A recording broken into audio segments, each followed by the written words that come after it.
Hey everyone, welcome back to Scarlet Hollow. Thank you all so much for the support and let's get started.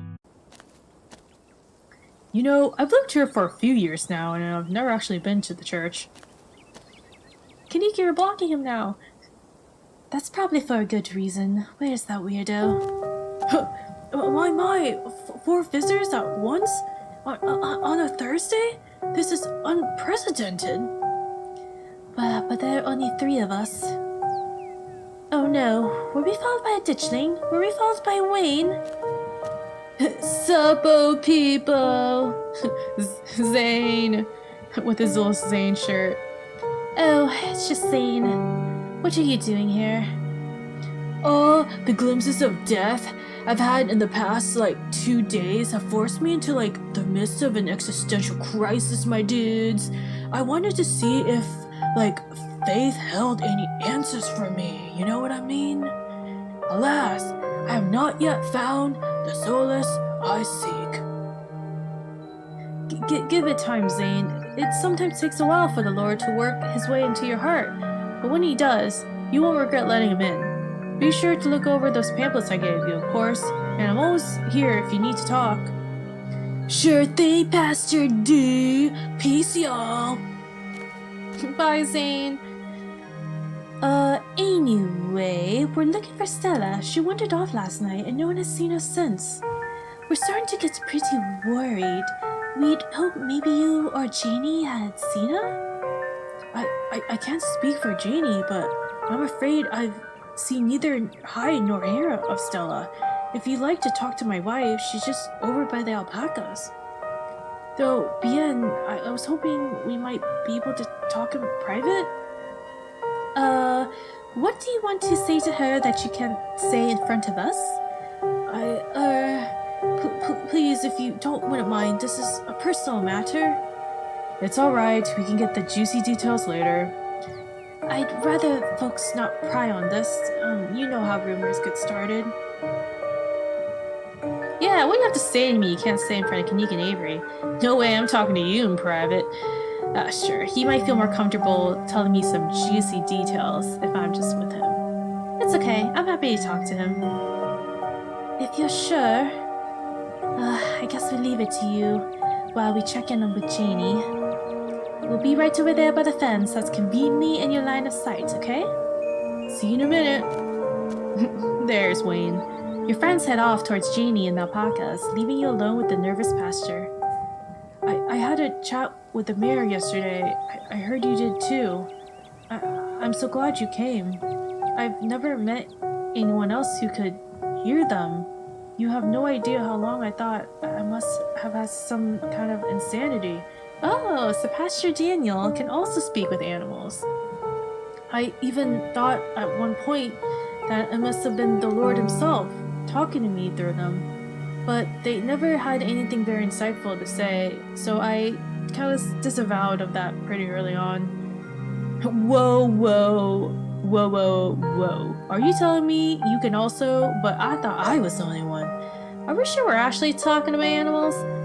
Have we been cursed? Why do we suffer this fate? Have you met Frou-Frou? Gretchen? Pixel? Scraps? I'll say this. Whoa. Are you telling me you can also? But I thought I was the only one. I guess the 2 of us are just kind of kindred spirits. Are we sure we're actually talking to animals? Now that I know, there are at least 2 of us, I have no doubt. There have definitely been times in my life when I thought I might just be insane. But it's so consistent, I've never exhibited any other signs of insanity. In my most doubting moments, I have considered the possibility that other entities may be using the animals to confuse my faith. But besides a particularly vicious hamster I had growing up, the most an animal has ever tried to convince me to do is to give him more food. So I somehow doubt they're puppets for some otherworldly evil, unless the otherworldly evil wants me to overfeed my pets. Have you met Frou-Frou, Gretchen, Pixel? Of course I have. But I learned early on in life not to let on that I have this gift, at least while other humans are around, so I haven't spoken with any of them. Though I get the feeling Frou-Frou wouldn't talk to me even if she knew I could understand her. I've tried to befriend the alpaca with no one else is around. Emphasis on tried. They're surprisingly cliquey. That's funny. Besides that, I tried to maintain a low profile, only chatting with the wildlife when I'm sure no one's looking. Have we been cursed? Why do we suffer this fate? I don't think it's a curse. It can be annoying at times, but so can talking to people. Yeah, that's true. Not that I feel that way very often, of course. As a servant of God, I am always ready and willing to talk with my fellow man about anything they need to discuss. Spiritually, I've always rationalized it as God's sign that I should spread His word to even the beasts of His world. I've had mixed results. Seems alpacas prefer Catholicism, which they know about somehow, and the birds tend to be incredibly heretical. That's interesting. Physically, I wish I had answers. I wish I could approach a scientist about this without becoming a research experiment. But I prefer to keep quiet at my doctor's visits. I can't risk being locked away or altered in some permanent way, not when I have a family to take care of. Can't express how much relief it is to finally meet someone else like me. I hope you don't think the two of us sharing a gift means we're friends. I hope you know this means the two of us are bonded for life. Best friends. Nobody else understands what it's like to be us, right, BFF? Does Janie know? Great, the only one person I've met who shares my talent is a religious weirdo. You know what? I want to be on his good side for now. I can't express how much of a relief it is to finally meet someone like me. Likewise, though it may be more than just the two of us now, I have my suspicions that Tulip might have inherited the gift. Which I guess is their child? There have been some particularly nasty rats in the church lately, and she said some things that have led me to believe she might be able to understand them. He's interrupted by the sound of a snapping twig and a high-pitched giggle, partly muffled by the underbrush of the edge of the property.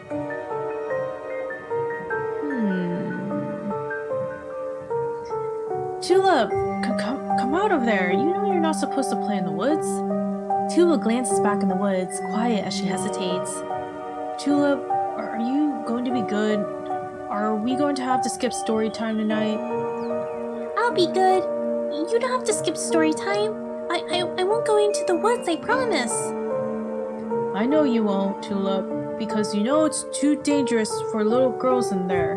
Why don't you go help Mama with alpacas? It's just about time they got fed. You can give them hay. Tulip smiles broadly, seemingly excited by the prospect, and hurries off. She is adorable. Sorry, I had to have a firm parenting moment just then. She's been trying to run off into those woods a lot lately, and it's really dangerous, even for adults. There's this massive trash dump not too far past the trees, but it must be at least 50 years old, so it's all grown over and looks like it's part of the landscape. But if you accidentally walk in it, you might find yourself falling into a hip-deep mound of rusty cans of broken glass. Oh, Tennis Lake! Stella told me about it. How big a trash dump we talk about? Would a weekend of hard work clear it out? Yeah, that's true. What were you saying about the church rats? I'll say this. Oh, Tennis Lake! Stella told me about it. Tennis Lake? That's an accurate name. I wonder if Tulip would stay away if I start calling it that, or if it would only make it sound more alluring. Sure. How big a trash dump are we talking? Would a weekend of hard work clear it out? Maybe if you had construction equipment and a team of professionals. It's a big area, and I have no idea how deep it goes. In the meantime, I'm just making sure Tulip knows not to go near it. What were you saying about the church rats? Ah, yes, the rats. So you and I are used to the sort of chatter we hear from the wildlife. It's usually nothing that needs to be paid attention to, but these rats, there's something so sinister about them, and they must be huge, judging by the sound of them scurrying around in there. Tulip had never shown evidence of the ability before. but she's never responded to the alpacas or engaged in conversation with the birds. In retrospect, she could have been hiding it the way I did growing up. Because I know she's been talking to the rats. She calls them her friends, has been drawing all these pictures of them, really ghastly things. I've tried to bring it up with her, but she gets this little smile and doesn't say a word. Like it's her fun little secret. Alright, that's kind of creepy. It's all innocent enough in the grand scheme of things, but I'm pretty sure they also live out in that trash heap. And ever since she started talking about her friends, she's been trying to sneak out there. I'm concerned she's going to get hurt or catch some kind of disease.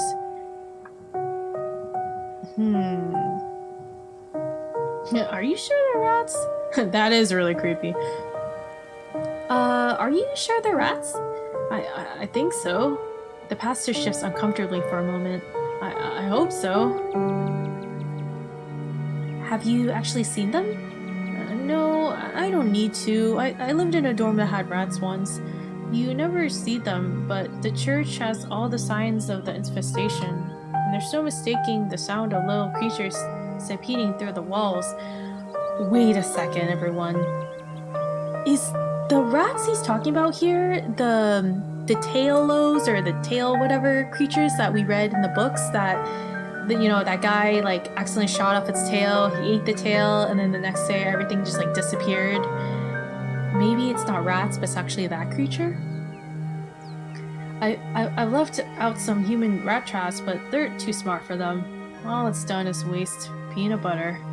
And I caught a possum in one. Oh no.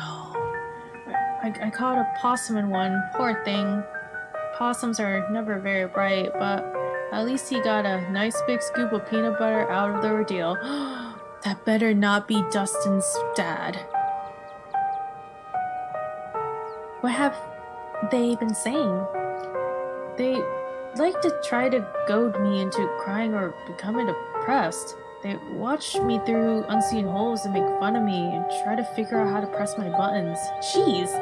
It's annoying, but easy enough to block out, especially when I'm praying. I don't think they're a good influence on Tulip, though. She's gone quiet and secretive ever since she started talking to them. I hate to think that they say to her... I hate to think what they say to her when I'm not around to hear. Has Jeannie heard them? She's not in the church very often. She's usually in town doing her jobs until late, and we spend our evenings in the house. It's just me and Tulip all day long. Jeannie knows Tulip has made some strange little friends, but thinks it's an imagination game. I was hoping I'd sort out the rat issue before she gets suspicious, but they're resistant, so I might have to hire an exterminator if I can get the money for one. I hope it doesn't have to come to that.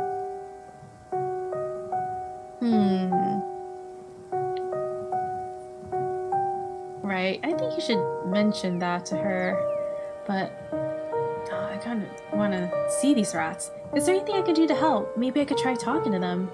That would be lovely. I'd certainly appreciate a helping hand here. I don't want to be too much of a bother, and you should probably finish looking for your missing friend first. But I'll be around. Maybe you can come see us in episode 5, or 6, or even 7.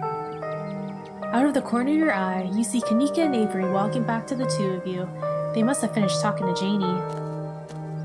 Janie says she hasn't seen Stella either, so we better get going. Thanks for suggesting we head up here, Bien. We gotta feed the alpacas. They were so cute and soft. It was awesome. And Janie says she'll come by the diner with cookies for the miners. And a few extra for me, of course. I hope your talk with the pastor went well. Yes, we had a great conversation. I appreciate you all stopping by, even if it wasn't under the best circumstances. I'll let you all be on your way.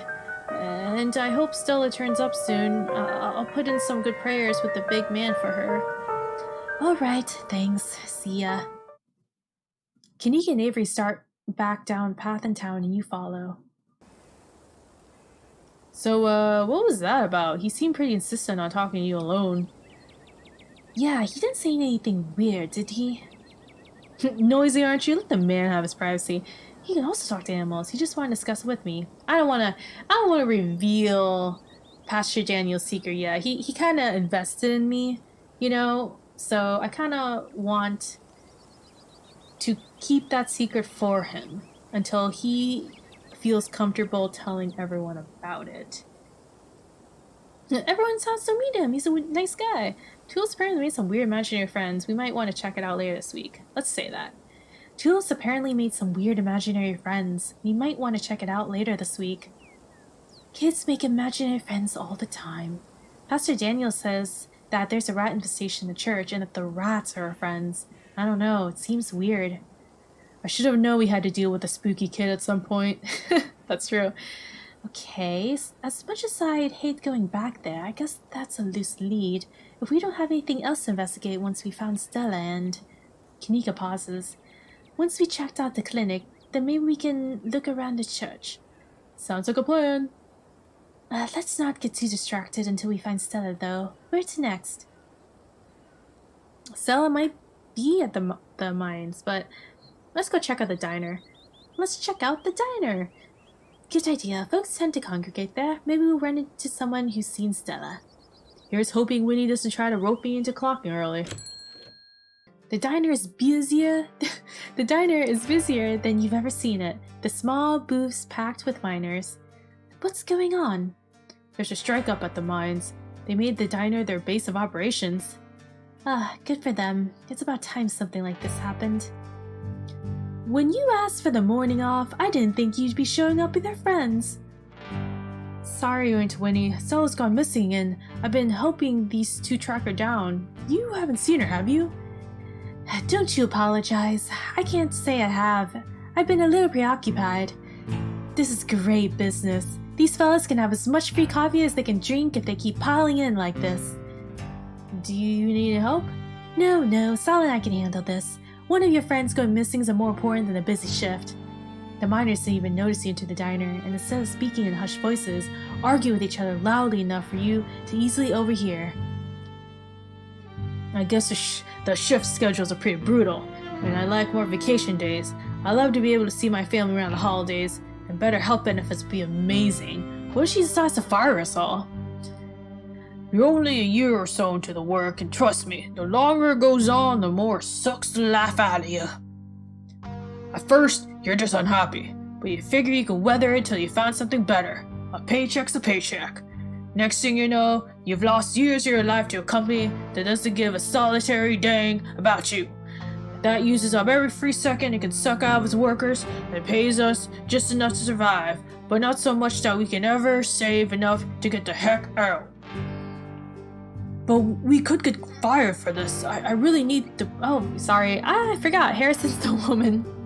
But we could get fired for this. I really need the paycheck. I can't get fired. And the company housing, that makes a big difference for me. Right, the company housing. How generous of Tabitha to put you up in a company-owned shack that ain't had maintenance done in decades, taking a big chunk right out of your paycheck that sure as crap ain't going towards property tax and upkeep alone. The company's housing, that means nobody in this whole dang town owns the place they live. Oh, we had numbers on our side, Harrison. After what happened up there the other night, dang near everyone is joining the picket line. She can't afford to lose us all. We have the power here, so long as we're united. I gotta talk about Stella first. Hey, have any of you seen Stella? She's missing. The miners turn towards the doorway, all eyes glaring at you in unison. The YouTuber? No, we ain't seen her. As you can see, we got a lot going on today. We appreciate it if you didn't butt in. Harrison's voice drops to a barely audible mumble. I hope she's okay. So about the strike. We all know who you're related to, kid. Word travels fast. Now I'd be dang if we talk business in front of you. If the mine fails, none of you are ever going to have jobs left to strike over. Look, I support you guys, but maybe you can save this until next week. Tabitha's mom just died. This whole thing is hardly fair. I made the boss's cusp, but I support the strike. Do you think I like Tabitha? You met her, right? Let me promise you that our blood relation means nothing. I don't actually have a horse in this race. I don't even know Scarlet Hollow exists until a few days ago. Maybe I can convince Tabitha to back down? I'm not a snitch! I don't want to be on anyone's side.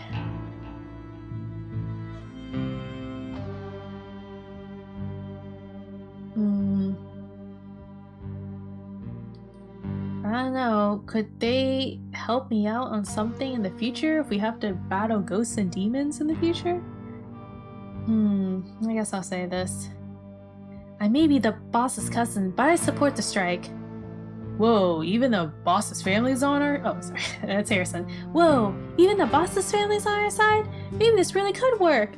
That's right, the whole town is on our side. There was a collapse less than 2 days ago, and she expects us not to riot at the thought of being forced back down there. Is Isaac? Oh, dang right. Here, here. Still, if you support the strike, the best thing you can do right now is not meddle with it.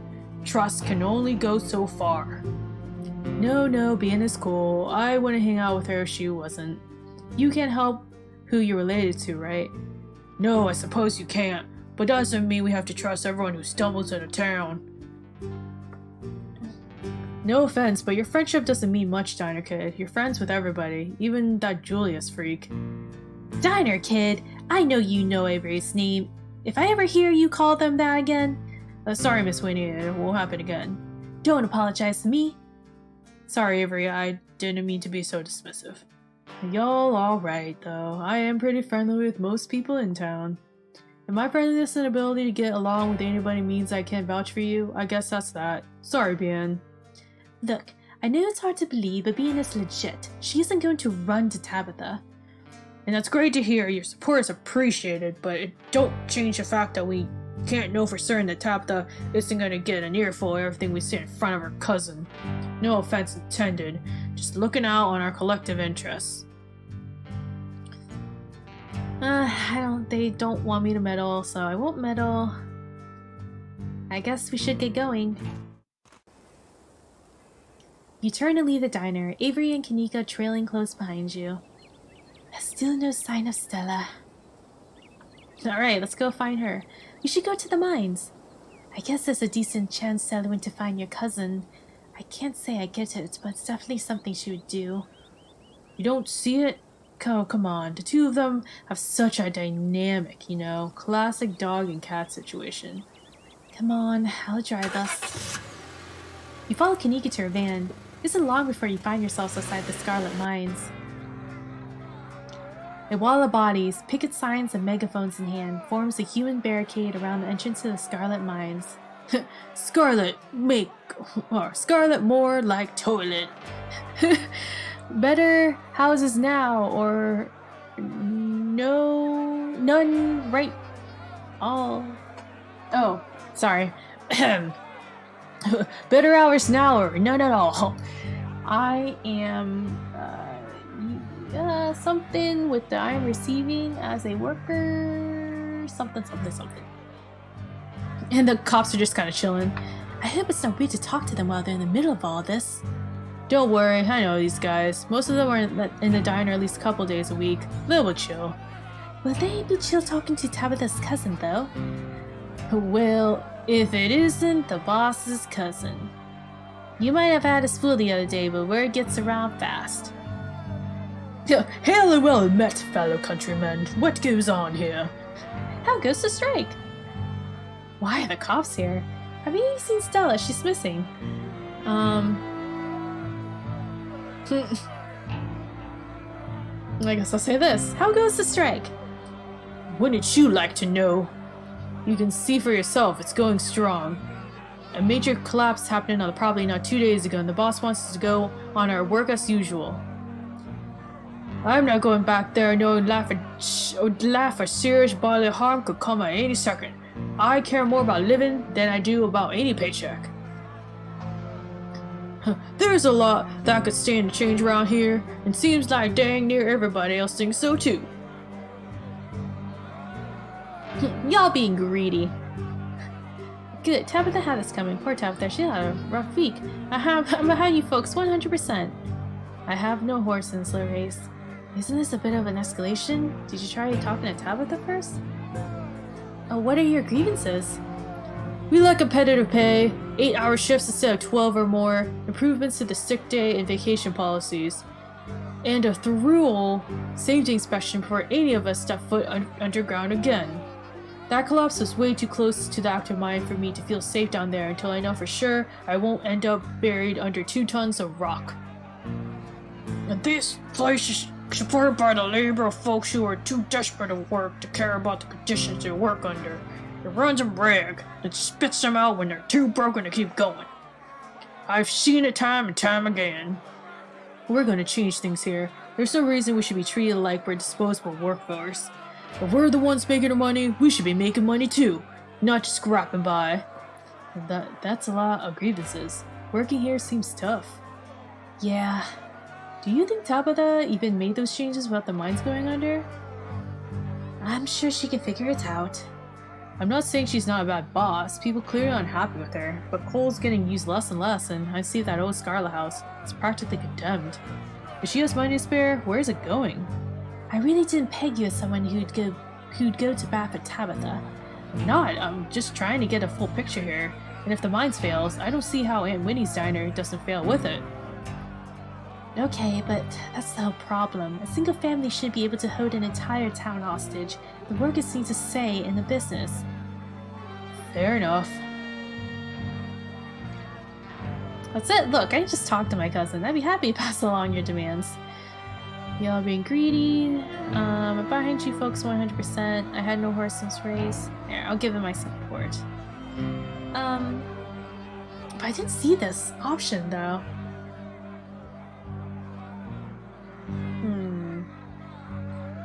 Should we do this or should we say this? I guess it doesn't really matter to them if I'm behind them or not, so I can just say this. That's it? Look, I just need to talk to my cousin. I'd be happy to pass along your demands. No, I'm not sure we should be involving the boss's cousin in any negotiations.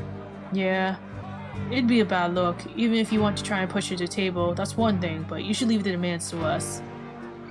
Okay. Have either of you seen Stella? She's missing. The YouTuber?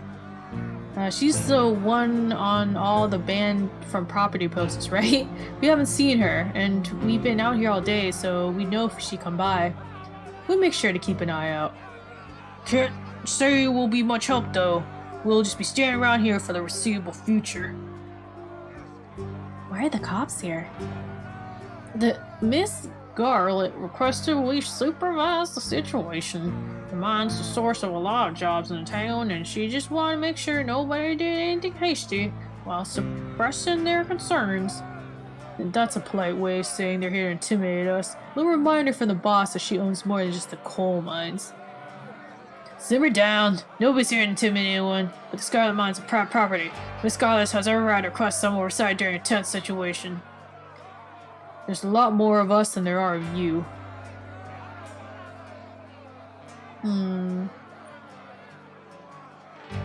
Guess I can try talking to Tabitha, make sure she's alright. I need to talk to Tabitha. Sure, you may be the boss's cousin, but you seem harmless enough. Go ahead. I don't care if they're okay with you going in. I'm still not crossing a picket line. Besides, I don't think Tabitha would be too happy to see me. I'll just wait by the van while you go talk to her. Same. Everyone who works here is a regular at the diner. I don't want to make things weird. See you on the other side. It's quiet today, empty beyond the ruckus of the front gate. The trailer that serves as Tabitha's office looms above you on the hill. Anything that we're missing here?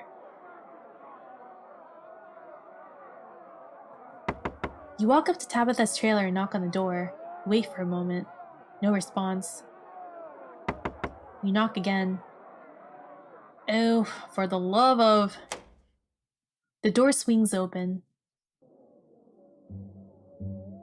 Oh, it's you. Oh, okay, so this is Tabitha's office. A little messy plant. Is that a real shotgun or just something for display? And her, like, keep out signs. Who's this? Who's that? And who's this guy again? Oh, it's you. Should I go? Okay, it's Rodriguez. Yeah, and try not to get yourself noticed. Try not to get yourself noticed? It sounds like Tabitha's found a rat. Rodriguez, you double agent, you. Dang. Rodriguez the rat, I see. Hey, I got kids to take care of. I can't miss a paycheck. And this is a right-to-work state. There's nothing wrong with me trying to keep food on the table. Don't say another word, just leave. I'll handle this. The door clicks to close as Rodriguez leaves Tabitha's office. Oh, jeez! That was actually kind of scary. Then seeing you're alone, Tabitha rounds on you. She grabs you by the collar, her face close to yours, eyes full of rage, her words a frustrated hiss. Listen to me, Ben. Really listen. This isn't some fun little game, okay?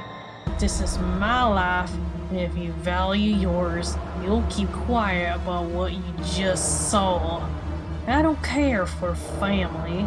I can make the rest of your stay here a living heck if you cross me. Her grip loosens. Sorry to get scared for a second. I've just been pushed to the brink this week.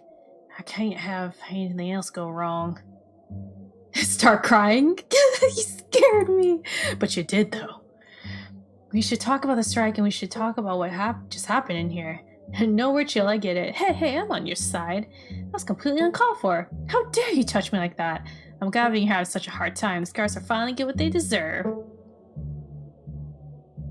Well, I guess this. We should talk about the strike and we should talk about what just happened in here. No, we shouldn't. In a conversation. What did you come up here to talk about anyway?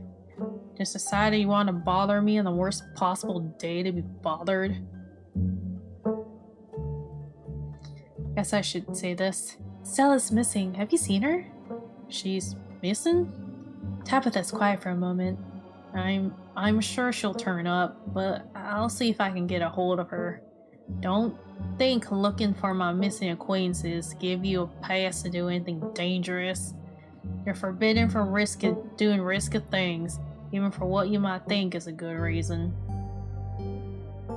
Look, I know I don't have the best track record here. You know, since a man got shot, a kid's foot got amputated, we all got possessed by ghosts, and, you know, the weird thing of episode 4 hasn't occurred yet. But believe me, the last thing I want right now is more trouble. I'm gonna do whatever it takes to find her. I don't think I'm about to judge risky or not. Last time was supposed to be a cakewalk. You know I do what I want. I promise I'll stay safe. Look, I know I don't have the best track record here, but believe me, the last thing I want right now is more trouble. Tabitha studies you for a moment before responding. I'm going to choose to believe you. Not that it'll do much good. You're like a magnet for danger. I also want to see how you're doing with the strike, your mom, everything. Let's really talk. Okay. I also want to see how you're doing with the strike, your mom, everything. Let's really talk. Did you really think I'd want to have some sort of heart-to-heart right now? Sorry, Ben. I have work to do. Save your probing questions for some other time. Or never. I don't care which. You're making it really hard to connect with you. Why did you even invite me if you like me so much? I just want to have a conversation on my own terms instead of one you dragged me into. Jeez, you suck. I can't believe we're related. Sure, I'll say this. If not now, then when? I'm only here for a few more days. Says the person who ran off yesterday instead of spending time together. If connecting with me is what you really want, you're doing a bad job at it. I'm done here. See you around. That's all. Bye. Love you. Bye. I'm done here. See you around. Great. I have a lot of work to do, so don't come poking around up here again. I don't have endless hours of free time to entertain you. You leave the office, the door slamming shut behind you. First off, did Tabitha just like threaten to kill us if we got in the way? Jeez Louise, I don't know if I like her. You find Kaneeka and Avery waiting for you outside. You don't look like you found any new leads. It feels like we've done our due diligence here. Come on, I'll drive us back to town and we can figure out our next move from there. Where to next? As you consider your next steps, you remember your appointment with Sybil. She seemed too confident last night that Stella would be okay. Maybe she'll be able to help you find her. She's the only person who believed you and Stella from the beginning. She could prove to be a valuable asset. And she never disparaged your gift. Perhaps she's one of the few people in town who can truly understand you. We should talk to your mom. I'm supposed to have tea with her today. Sure, we can humor her. She's probably going to give you some rocks or bundles of herds for protection or something, which might actually work, who knows. Guess there's only one way to find out. Let's do it! The bells of the general store chime welcome me as the three of you enter. Kaneeka, there you are. You were supposed to stay in bed today, remember? And hello, you two. Hope you've both recovered from last night's fiasco. Sorry, Mom. It's just that Stella's missing, and Stella can take care of herself. Unlike you. You need bed rest and lots of fluids, and you don't need to go running around town spreading that cold of yours. Okay, why does she just dismiss Stella? Like, you know, everything's okay. They literally all got possessed by ghosts yesterday, and she's like, Stella's fine. Go on, get to bed. I'll be up in a minute with more tea. I don't want you hanging out with Bien and getting influenced by her shenanigans and her passion for figuring out that I'm evil. Or not. I'm not evil. I thought you had some sort of important things to talk to Bien about. I'm really feeling okay. I want to hear what you wanted to say to her. I'll just be doing a tea reading. Haven't those always bored you to tears? Okay, you're right. I'm not feeling well. I should really lie down. Bye, Bien. Kaneeka turns and heads towards the stairs without saying another word. Good thing Kaneeka has her mom looking out for her. She seems so tired today, and you'll probably be able to find Stella without her. I am so sorry to be a bad host, Avery, but I was hoping Bien and I could do our reading in private. I am sure Winnie needs help at the diner. Oh, yeah, right. I've totally left her on her own today. Fine by me. I wouldn't want to mess with your tea vibes. I'm sure those leaves are very particular. Oh, but before I go, I did want to ask, are you a witch? Avery does not beat around the bush. As flattered as I am that you think I'm that magical, I'm just an old lady who likes tea and has a few unusual hobbies. Look, I'm just saying, doing stuff like reading tea leaves is pretty witchy as far as I'm concerned, but I won't push it. Though, just so you know, if you are a witch, you can totally tell us. We'd be cool about it. Right? I'll leave y'all to your not supernatural private tea leaf reading. We'll catch up tomorrow, Bien. Avery places a hand on your shoulder. Wink.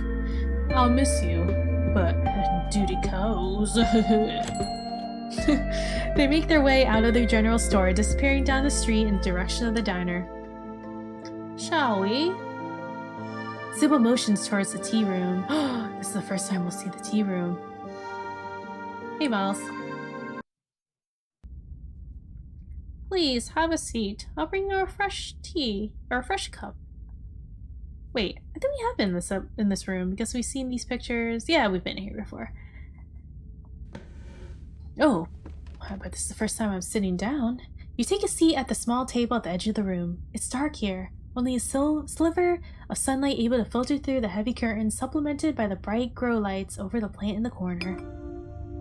Sybil joins you at the table and places a cup in front of you. It smells light and citrusy, with an undercurrent of decaying earth. It's the same tea you sampled with Avery at the diner on Tuesday. This is a special blend. It should help clarify some of the visions you've been getting at. I'll be able to do a reading once you're done. Until then, how about we just chat?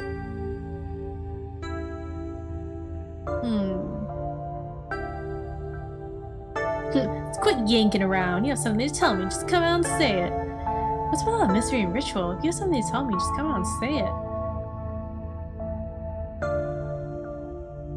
Let's say this. The other day you promised to tell me, what was it? Unsavory tales of my mom's youth?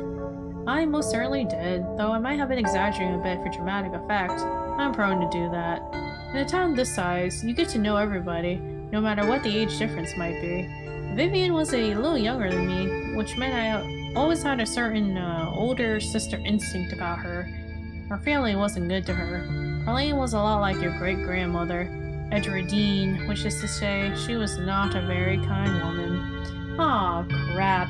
Edradine, who literally, like, bludgeoned Charles Shaw with a bat, is my great-grandmother. Similar to Tabitha, but with more social grace and considerably more hatred for her fellow man. But your mother wasn't a shrinking violet either. She was just as stubborn as any Scarlet, so her family choosing her as their punching bag made her into quite the rebel.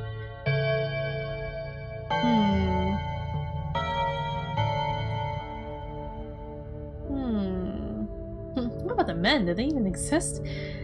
What happened with her when I found out she was pregnant? Yeah, I guess so. Why were Perlane and my mom raised by Edradine? What happened to their mother? Their entry into this world was violent, I'm afraid. Her mother was young. Too young to be pregnant, especially with twins. Oh, I didn't know that Vivian and Perlane were twins. She didn't survive the labor. Jeez. What do you know about my grandma? I'm afraid there isn't much I can tell you. I think there were two in that generation. The eldest died when the girls were still children. Edradine never spoke about them, nor did your mother. I feel like I know a lot about the women in my family, but what about the men? Do they even exist?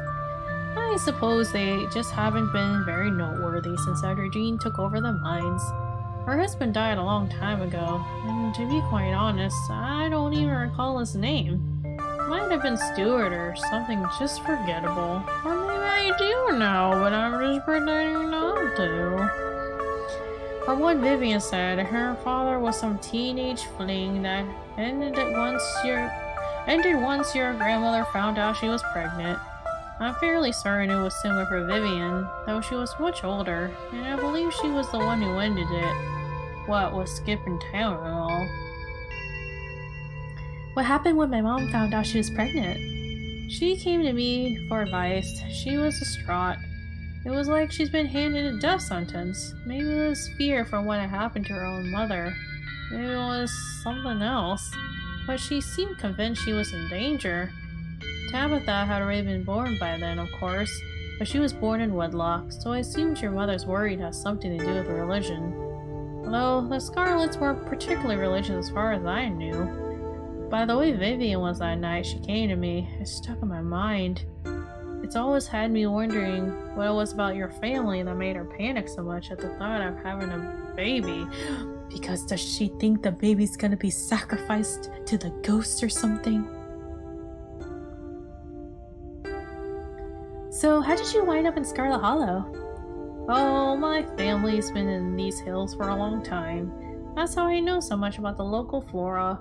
Everything I've learned was handed down from generations of hill folk. There hasn't always been a reliable doctor up here, especially not one most folks could afford. They'll have to figure out their own medicine. I guess I'll do this. What's with all the mystery ritual? If you have something to tell me, just come out and say it. I'll need your tea leaves first.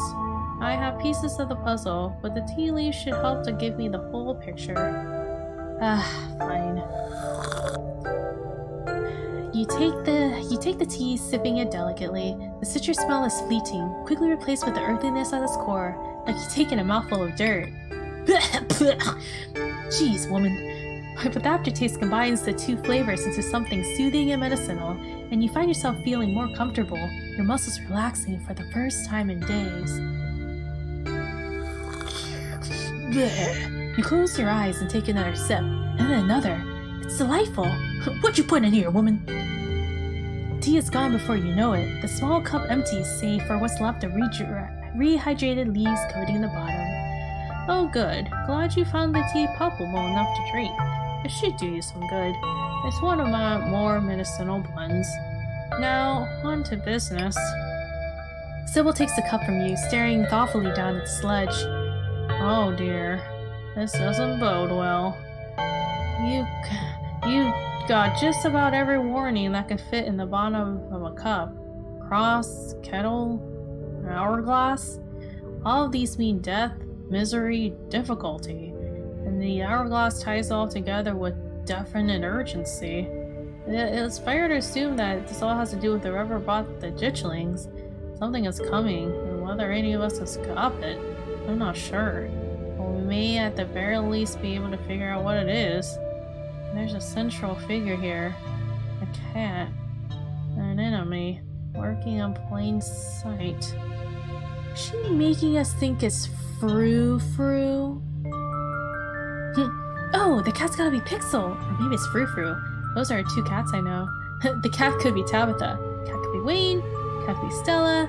The cat could be Kaneeka. The cat could be Oscar. Could be Reese. Could be Avery. The cat could be Dr. Kelly. She's been nothing but hostile since I met her. The cat could be Dustin. He's a possum who lives in my dresser, and I try and talk to him every day to hear his wisdom and help with his troubles. It would break my heart if he's a traitor. The cat could be Pastor Daniel. How do I know you're not the cat? This is interesting. Who has the most cat-like trait?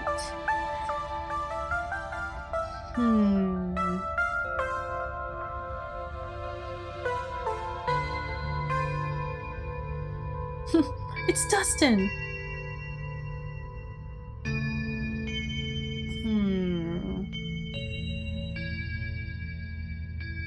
A cat.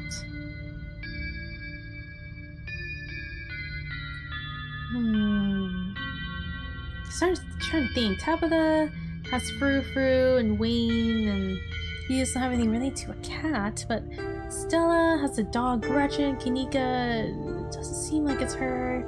Oscar doesn't seem like Reese, doesn't seem like it. Avery doesn't seem like it. Dr. Kelly doesn't seem like she's an enemy. It seems like she's really trying to help her son. It's definitely not Dustin. What if it's Dustin's mom? I don't think the cat's Pastor Daniel. You know what? I'm gonna say it's her. That's ridiculous. Sybil's helping you. If she was the cat, why would she warn you about herself? Pick someone else. Okay, did my street smart be like, psh, what are you talking about? Think about something else.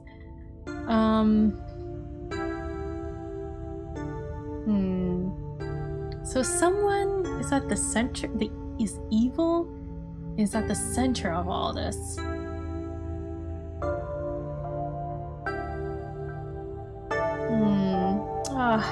It's taking me a long time. I don't know who to choose.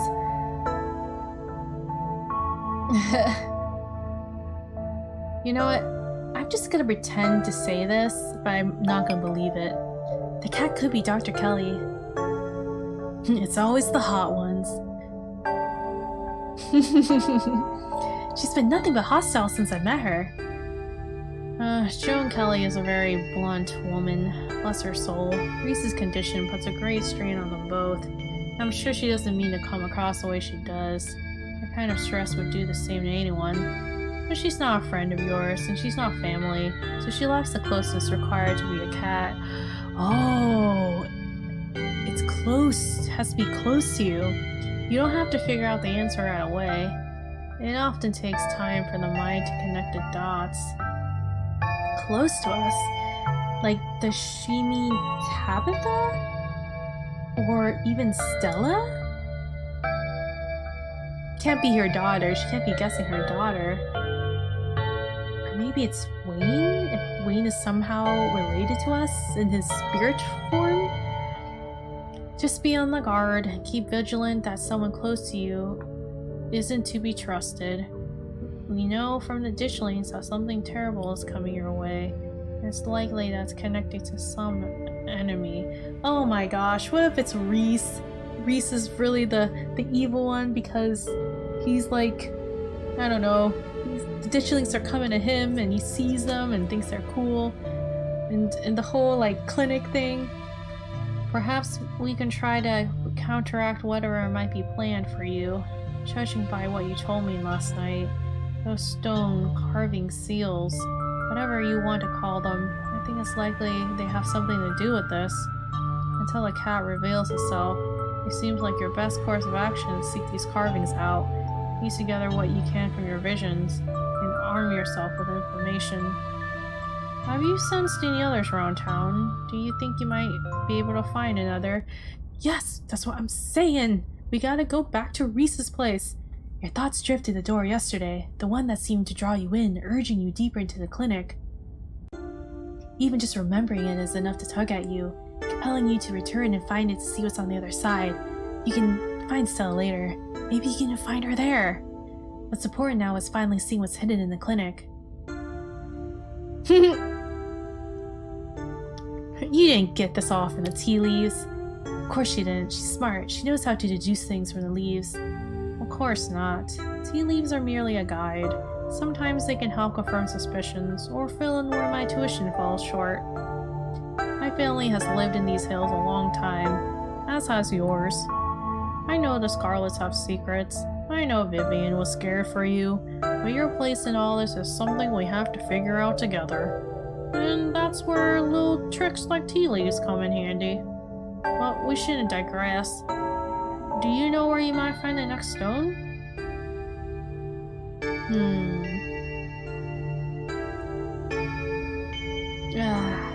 But what if telling her gives it away? Whatever. I think I found another in the clinic. That's good. If you can find your way inside and uncover the stone, that'll give you a leg up on your adversary. You'll just have to be careful to avoid the doctor. Something tells me she won't take too kindly to you sniffing around her clinic. I think it's all the help I can offer. I hope this conversation has been illuminating, even if it's just brought up more questions than given any clear answers. That's it! That wasn't helpful at all! Why don't you just look at some leaves and tell me to put myself in danger? Thanks, I'll let you know if I find anything fine. Thanks, I'll let you know if I find anything. Glad to hear it. I hope all goes well, and I wish you luck. Hopefully you won't need it. Thank you again for humoring an old lady and stopping by for a chat. With a small grunt of effort, Sybil gets up from the table, and you're escorted back to the door. And remember, be careful who you put your trust in. According to your tea, the cat is getting ready to pounce, and merely being ready for it might not be enough. Sybil closes the door to the tea room. The bells of its door are strangely flat in the stale air of the nearly empty general store. Sure. Is your mom a witch? Ghosts are real. Just thought you should know. So Kaneeka's code, huh? You see any weird rocks around town? Sure. You see any weird rocks around town? Yeah. You. He smirks. Clearly thinks this is a sick burn and you should feel bested by his wit. Oh, kids, you little brat. Is your mom a witch? Wouldn't you like to know? I would, actually. It's totally obvious that she's a witch, like you even need me to say it. So Kaneeka has a cold, huh? That's what she says. She's trying to get out of work again, like I didn't have anything better to do all week while she sits in her room watching anime. Says the guy in Goku pants. That is actually pretty funny. Says the guy in Goku pants. Everybody knows Dragon Ball is a good anime. She watches the trashy crap. Like what? I'm done. I'll check on Kaneeka. You're not going anywhere before checking in on Kaneeka. You make your way upstairs. You knock on Kaneeka's door. Mom, I really don't need any more tea. I think I'm just going to lie down for a while. I was hoping you could spend a little more time together. I need to talk to you. It's important. Going to the clinic. I was hoping you could join me. I could use a breather. Let's hang out for a minute. I'm not your mom. Oh, Bien, what's up?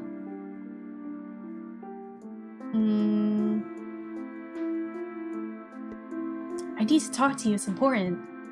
Yeah, sure. Let me straighten up. You hear frantic crumpling and clinking and shuffling as she tidies her room. Okay, come on in. Kaneeka's room is a sort of place that's stuck between the past and the present. Faded stickers from her childhood line her bookshelf and boxes of packed belongings sit in the corners of the room. Alright, let's take a look around here. So, who are these people on her mirror here? Interesting. Gothic stuff. Okay. Interesting purses. Clothes. Interesting. I don't usually have people over. Don't judge me too harshly for the state of the place. Oh. Dialogue options marked romance will start a romantic arc for the character you're talking to, or lock you out of romantic arcs with the other characters. Interesting. Confess your feelings. Kaneeka, I'm in love with you. Packing for something? We still have to find Stella. I'm not going anywhere without you. I'm going to investigate the clinic. You should come with me. I'm going to investigate the clinic. You should come with me. I was hoping to check in on Reese sometime today. I want to ask if he knows anything about Stella, and make sure he's okay with what happened at dinner. Yeah, screw this. Why did I even listen to my mom in the first place? I don't need to sit around in my room just because she said to. Oh, snap. Oh. This is a little creepy. The two of you make your way back out into the hallway. Before you make it to the stairs, a light turns on, startling both of you. I thought you were going to get some rest, Kaneeka. You should really go back to bed, or that cold of yours will only get worse. I don't want you going to see the stone, because I know something bad is going to happen. It hasn't happened yet, and it's already starting to get to the end of episode 4. But I still have a lot of energy. I don't feel like sitting around. I don't think I need to. Of course you do. I do know you best, and you just haven't been yourself these past few days. All this running around has been a detriment to your health. Miles and I want to see you healthy. You hold this family together. You shouldn't get between a mother and a daughter. Sybil knows what's best here, and Kaneeka is more than capable of speaking for herself. She doesn't actually want to go to the clinic with you. Drop it. You remain silent. Kaneeka sighs. I'm sorry, Mom. I know I've been neglecting the general store, and I let Miles run off the other day. That was so irresponsible of me. That's alright, Kaneeka. He could have gotten hurt, but he didn't. And it seems like you learned a valuable lesson from the experience. Now let's get you to bed. You just need another day to recover. Then you can get back to all this town mystery business. Ben, you'll be fine without her until tomorrow. My mom is right, Bien. You can go without me. See you later, okay? Before you can utter a word, Kaneeka returns to her room. Is this supposed to be a little creepy here? Sybil's eyes carefully watch as you leave and make your way back to the main street alone. Alright, Sybil. What do you know here? You make your way up the familiar hill, past the rows of ragged houses that make up Scarlet Hollow's residential area. It isn't long before you find yourself outside Dr. Kelly's clinic, its secrets enticing you to find a way in. Even at the bottom of the hill, you can already feel the presence. Oh, do you all see this little raccoon here? A little ditchling here. Oh, hi, Wayne. Again. Hello, Wayne. Maybe he'll be here to help you out. If, go into that dream world again. It's like a magnet has been fixed to your ribcage, gently tugging you forward, guiding you towards whatever emits this compulsive frequency. Just go through the clinic door. Knock on Reese's basement windows. I'll talk to animals first. You quickly glance around, eyes trained on the underbrush. A flash of a stripped tail grabs your eye immediately. Can I help you, Buster? Hey there! If you were trying to break into the house at the top of the hill, how'd you do it?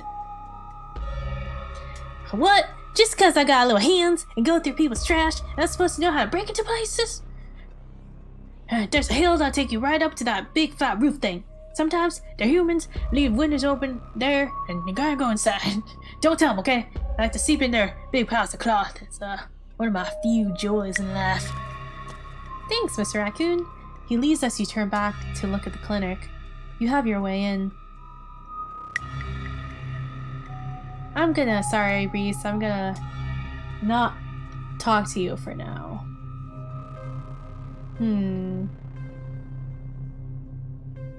Guess I'll do this. You're pretty sure you can make the jump to the second floor, at least with a running start. Make your way up the hill and bend your knees in anticipation, and then you jump. You land and try the door. It's unlocked. The upstairs of the clinic feels like a decommissioned museum. Old furniture is covered in plain white sheets, and a thick layer of dust covers the floor. This place hasn't seen any use in years. You're in the clinic, free to explore as you please. Or rather, you're free to explore as you please. You can feel that odd sensation again. the nagging pull of whatever it was that wanted you to find it. You've been caught by its gravity, an overwhelming curiosity guiding you around a corner and towards a dark doorway under the stairs. It's been left ajar, as if inviting you to enter. Alright, everyone. I don't know. I'm a little nervous here. I don't know if you all are. I'm a little nervous. Oh, jeez.